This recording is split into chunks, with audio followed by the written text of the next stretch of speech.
Hey, thanks for making it to Veterans Info Tap. I'm glad you made it. We have some big news regarding the Second Amendment for veterans. If you remember a while back, there was some definite headlines with regard to the removal of your rights. So I want to jump into it. Please hit the thumbs up, subscribe, share with a friend, all that good stuff. I truly appreciate it. The two asks are really, look, hit the thumbs up. Let the video run as long as you can. That's what gets this to go out further to more people. If you want to support the channel in other ways, consider being a member. You can do that by going to the home page and you'll see highlighted members and a join button there. Thank you to all you members and everyone who's subscribed and liked and shared and all that good stuff. Without you, right, it's obvious. It's a team thing. Many hands make light work. All right, let's do this. So after Tester, who is the chairman of the Veterans Committee in the Senate, so after Tester push, provision to protect veterans' Second Amendment rights from federal overreach is included in must-pass government funding bill.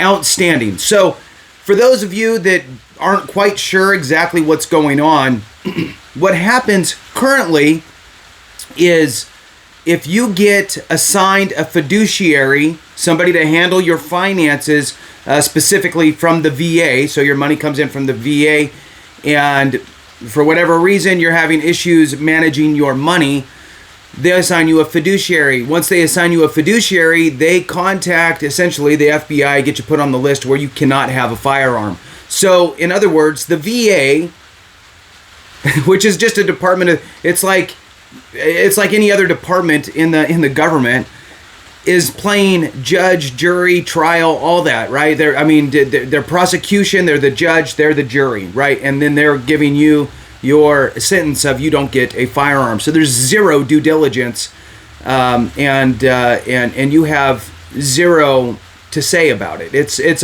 a horrific situation because not everything is the same, right? So every circumstance and every situation should have its own kind of due process, if you will. So this is a piece of legislation that was put together, I don't know, several months ago. I did a video on it. And in that process, right, of having a standalone piece of legislation, sometimes legislators will go, okay, here's a way we can incorporate it into a bigger bucket of a bunch of different pieces of legislation. And then it just kind of gets in there and can get passed with a whole group of things, which is outstanding. That's exactly what we need for this. And quite frankly, the Major Richard Starr Act as well. So let's move on. Moving on here, it says here, Tester called on Senate leadership last week to keep bipartisan amendment language that protects veterans' access to legal firearms in government funding legislation. This just came out earlier this week. Here the first full week of March 2024. So a critical bipartisan amendment U.S. Senator Jon Tester championed to protect veterans' access to legal firearms has been included in the government funding legislation, following his call to Senate leadership to include the provision. Then there's a quotation here. It's flat wrong that a DC bureaucrat could take away a veteran's legal right to firearms simply because they need assistance managing their finances, Tester said. We need to ensure the government does not infringe on the veterans' Second Amendment rights, and I'm glad we're able to fix this unfair policy in the government funding legislation. This is a win for Second Amendment rights and for veterans who have made it clear that the VA's current practice is pushing some folks away from accessing mental health care they need out of fear their firearms will be seized. All true. Moving on. This move follows efforts from Tester last week urging his Senate leadership to retain the amendment language as passed in October in conference to protect veterans' Second Amendment rights.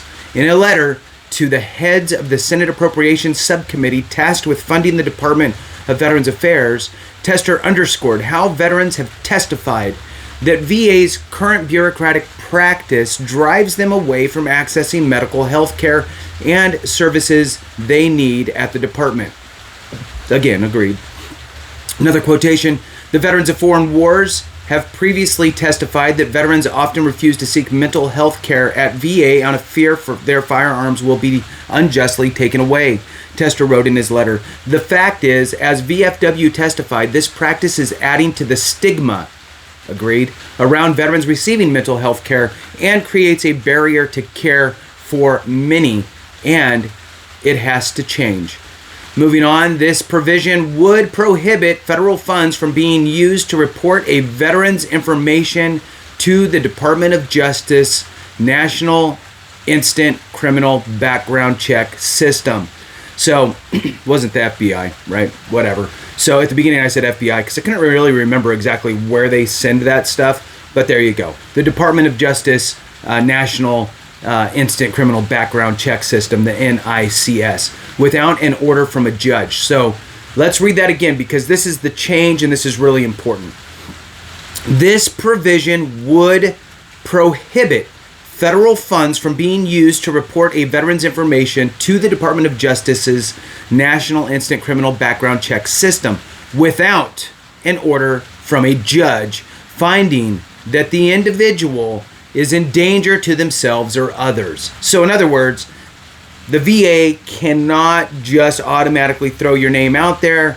They would have to go, you know what, I think there might be an issue with this specific individual. They may be in a way going to harm themselves or others.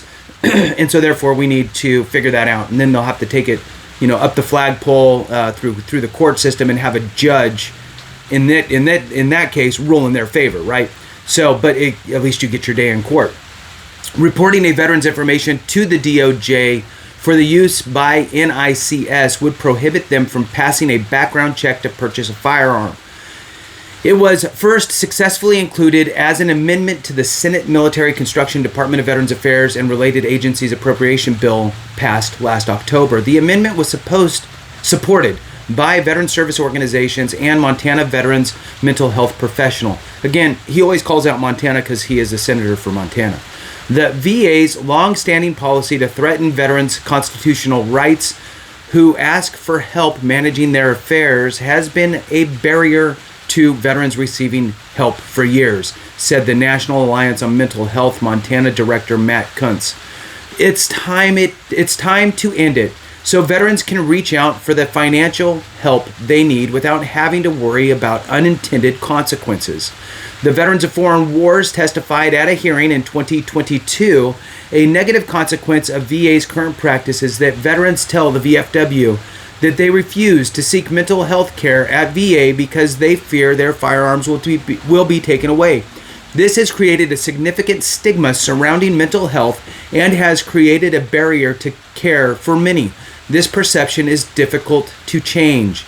And I'm going to throw in there, they're hammering on folks that are, you're fearful of losing your firearm, right?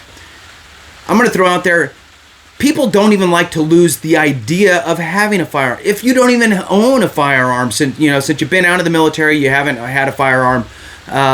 Maybe you thought about getting one, but you never just got around to it. You want to buy something nice, costs a lot of money, something always happens, whatever. You don't even own one.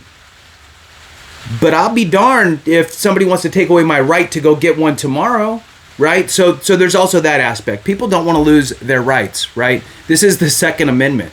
So it's pretty steep. So moving on here, it's another quotation. On behalf of the 1.6 million members of the American Legion, I am pleased to express support for Amendment number 1201 to the Military Constructions, Veterans Affairs, and Related Agencies Appropriation Act.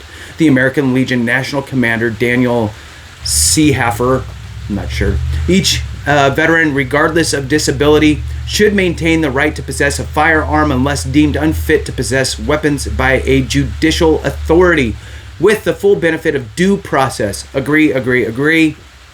Any constitutional right should be protected with the same expectation of careful scrutiny to ensure that no right is removed without due process, which it has been by the VA for a very long time. So this needs to go into effect, and I'm glad to see it moving.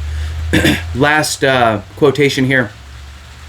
For too long, veterans have been denied their constitutional right to gun ownership when they've been appointed a fiduciary by the VA.